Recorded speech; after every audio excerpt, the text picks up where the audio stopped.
रफ़ी साहब का इन दो गीतों की पेमेंट ना लेना जब सचिन देव बर्मन की इज्जत पर बन आई थी।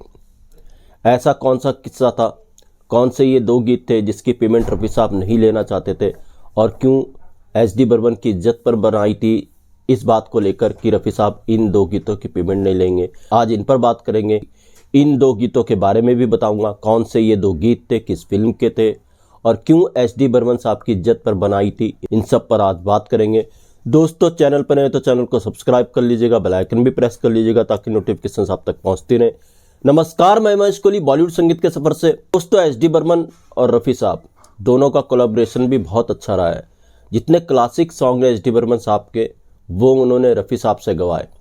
काफ़ी सॉन्ग्स ऐसे हैं एसडी बर्मन साहब के, एसडी बर्मन साहब खुद कहा करते थे कि जो गज़ल टाइप सॉन्ग है या जो टिपिकल सॉन्ग है उनको रफ़ी साहब ही बहुत अच्छी तरीके से गा सकते हैं।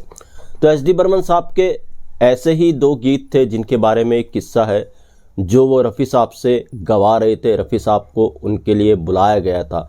एसडी बर्मन साहब जब भी अपने गीतों की रिकॉर्डिंग किया करते थे तो एक खासियत हुआ करती थी, एसडी बर्मन अपने गीतों की रिकॉर्डिंग दोपहर बाद किया करते थे, आफ्टरनून किया करते थे। ये एसडी बर्मन साहब की खासियत थी, कभी सुबह वो गीतों की रिकॉर्डिंग नहीं किया करते थे।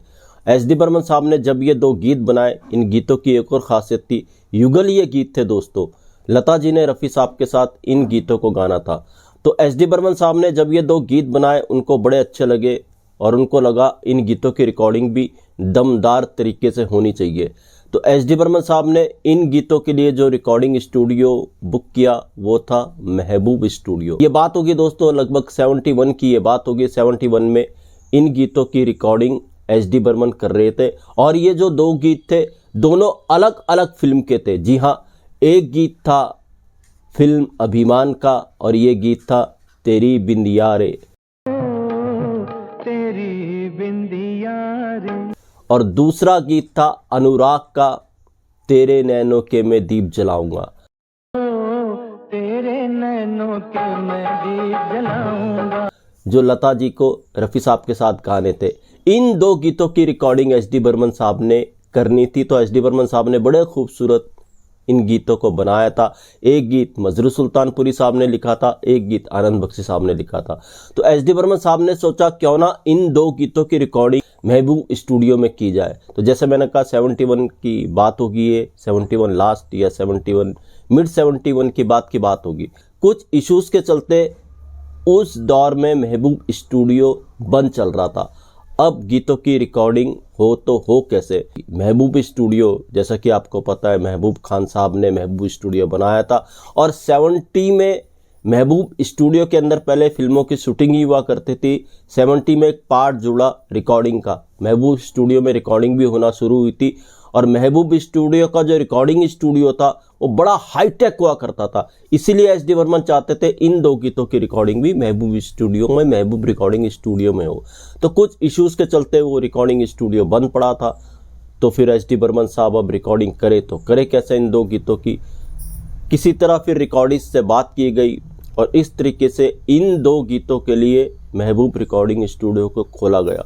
खैर साहब, रिकॉर्डिंग तय हुई। रफ़ी साहब, लता जी गाना रिकॉर्ड करने के लिए पहुंचे। सबसे पहला गाना जो दोपहर के बाद रिकॉर्ड हुआ वो एसडी बर्मन साहब ने किया अभिमान का तेरी बिंदिया रे।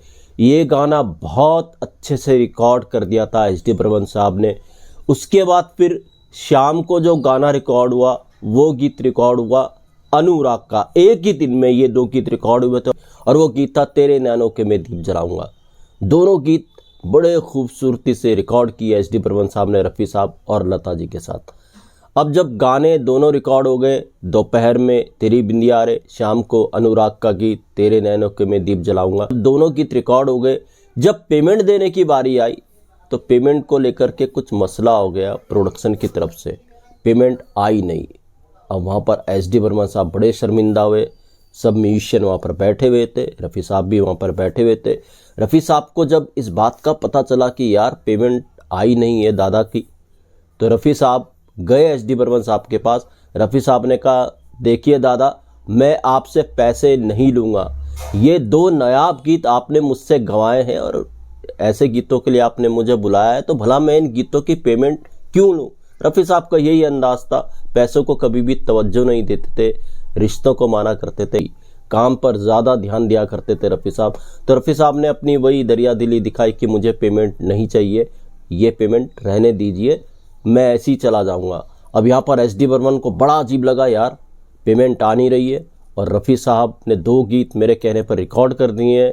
तो एस डी बर्मन को बड़ा बुरा लगा। उन्होंने कहा नहीं नहीं रफ़ी मियाँ, ऐसा नहीं हो सकता, पेमेंट तो ज़रूर आपको मिलेगी, पेमेंट लेके ही जाना है। रफ़ी साहब ने कहा नहीं नहीं दादा, पेमेंट की कोई बात नहीं है, मुझे रहने दीजिए, आपने बड़े 2 खूबसूरत गीत मुझसे गवाए हैं, यही काफ़ी है। मगर एस डी बर्मन नहीं माने, पेमेंट आए तो आए कैसे। तो अनुराग के जो डायरेक्टर थे शक्ति समंता, उनसे बात की गई फिर पेमेंट को लेकर के, किसी तरह से फिर पेमेंट का इंतज़ाम किया गया। एस डी बर्मन ने सारे म्यूजिशियन और रफ़ी साहब को पेमेंट दी और एस डी बर्मन ने यह कहा कि अगर ये पेमेंट नहीं आती तो ये मेरी इज्जत का सवाल था, कभी ऐसा नहीं होता कि मेरे गाने कोई रिकॉर्ड करे उसको पैसे ना मिले। एस डी बर्मन साहब ने यही बात रफ़ी को कहा कि रफ़ी मियाँ, आपने पेमेंट लेकर मेरी इज्जत को रख लिया है, अगर पेमेंट नहीं मिलती तो ये मेरी इज्जत का सवाल था। इतनी बड़ी बात एस डी बर्मन साहब ने रफ़ी साहब को कही और इस तरीके से फिर सारे म्यूजिशियन खुशी खुशी पेमेंट लेकर के गए। रफ़ी साहब तो रफ़ी साहब थे, रफ़ी साहब पैसों पर ज़्यादा तवज्जो नहीं दिया करते थे, ये आपको भी पता है, और कई प्रोड्यूसर्स ने उनकी पेमेंट को भी मारा है, ये भी हकीकत है, रफ़ी साहब की शराफत के चलते। तो दोस्तों, 2 नायाब गीत, तेरी बिंदिया रे अभिमान का और तेरे नैनों के मैं दीप जलाऊंगा अनुराग का, ये एक ही दिन में रिकॉर्ड हुए थे महबूब स्टूडियो में और ये रिकॉर्ड किए थे एस डी बर्मन साहब ने। तेरी बिंदिया रे गीत को लिखा था मजरू सुल्तानपुरी साहब ने और तेरे नैनों के मैं दीप जलाऊंगा गीत को लिखा था आनंद बख्शी साहब ने। तो ये था 2 नायाब गीतों का किस्सा, कैसे इन 2 गीतों को एक ही दिन में रिकॉर्ड किया एस डी बर्मन साहब ने।